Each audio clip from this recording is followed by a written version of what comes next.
Mr. Speaker, the Prime Minister has just made a very important admission.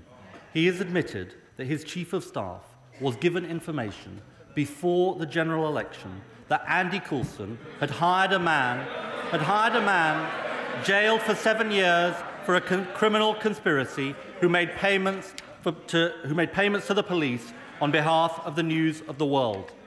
This evidence casts serious doubt on Mr. Coulson's assurances that the phone hacking over which he resigned was an isolated example of illegal activity.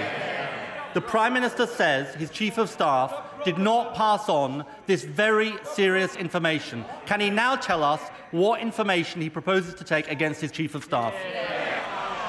I have given, I think, the fullest possible answer I could to the right honourable gentleman. And let me just say this. He can stand there and ask questions about Andy Coulson. I can stand here and ask questions about Tom Baldwin. He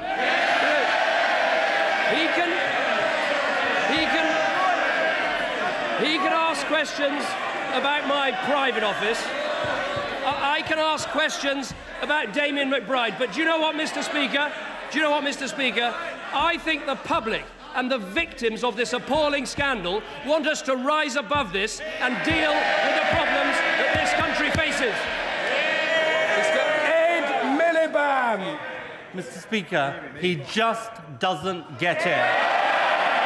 He just doesn't get it.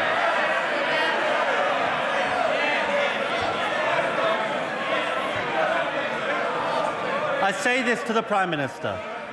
He was warned by the Deputy Prime Minister about hiring Andy Coulson.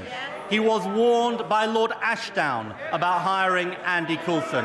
He has now admitted in the House of Commons today that his Chief of Staff was given complete evidence which contradicted Andy Coulson's previous accounts. The Prime Minister must now publish the fullest account of all the information that was provided and what he did and why those warnings went unheeded. And he should do most of all, he should apologise for the catastrophic error of judgment he made in hiring Andy Coulson. I'm afraid, Mr. Speaker, the person who is not getting it is now the Leader of the Opposition. What the public want us to do is address this firestorm. They want us to sort out bad practices at the media. They want us to fix the corruption in the police. They want a proper public inquiry. And they are entitled to ask, when these problems went on for so long, for so many years, what was it that happened in the last decade? What was it? When was the police investigation that didn't work?